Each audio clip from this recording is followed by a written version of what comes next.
There are places history does not lose. There are places it abandons.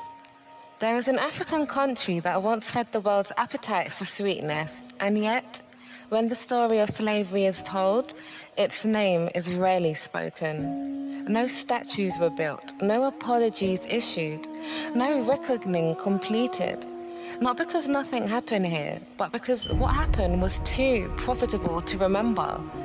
This is São Tomé and Príncipe, and this is not a forgotten story, it is a buried one.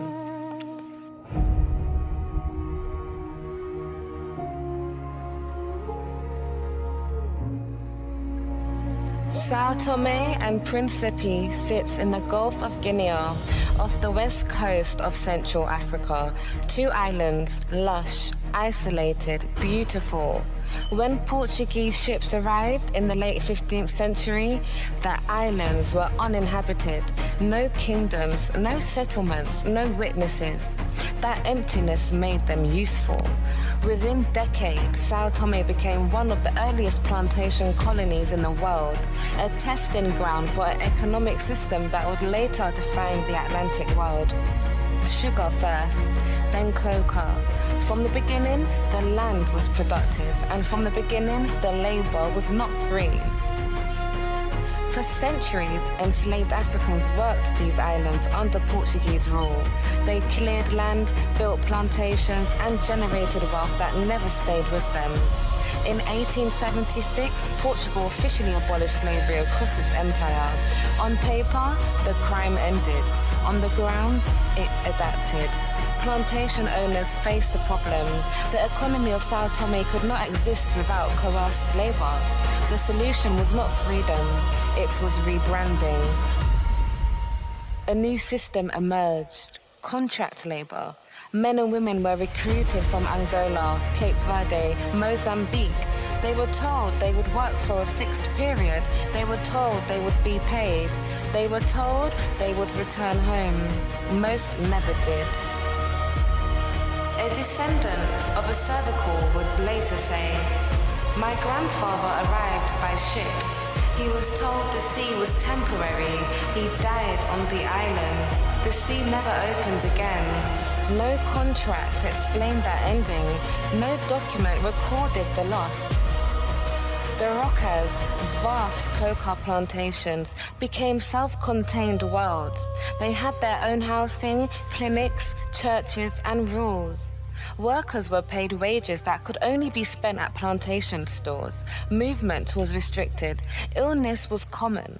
Malaria thrived where exhaustion lived. Death was not an exception, it was an expectation. And yet, from these islands, coca flowed outward, to Europe, to factories, to profit. By the early 20th century, São Tomé and Príncipe was one of the largest coca producers on earth. Chocolate became a luxury. The labor behind it remained invisible. In 1906, a British investigator described the system plainly. He wrote that the labor conditions on São Tomé were slavery in all but name, not metaphor, not exaggeration, slavery preserved by contract. Here is the truth history avoids. The average cervical did not live long enough to complete a contract, and even fewer were repatriated. The system did not fail, it worked exactly as designed.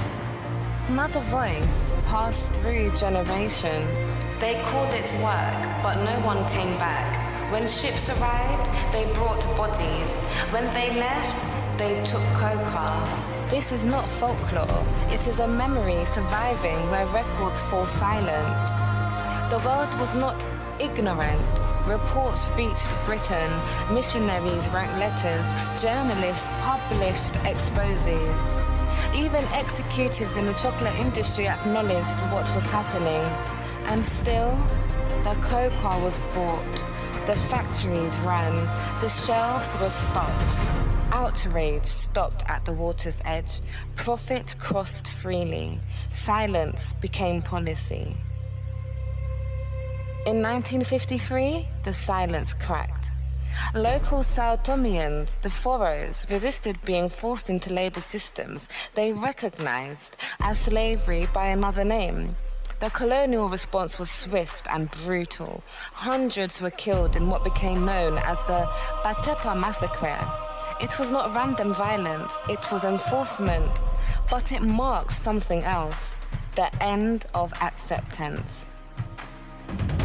In 1975, São Tomé and Príncipe became independent. Flags were raised, administrations changed, but independence arrived without a global reckoning. No international tribunal, no economic repair, no sustained memory. The rocas still stand, decaying monuments to an economy that fed the world and discarded its workers. São Tomé and Príncipe was not peripheral to history, it was essential to it. What happened here was recorded, what followed was omission. This is what it looks like when suffering is profitable. This is how violence survives abolition. This is how history is edited. São Tomé and Príncipe does not need to be discovered, it needs to be remembered. Thank you for watching RearView TV today. Your host is Nadia. Please consider donating to us on Buy Me a Coffee. Also, remember to like, share and subscribe.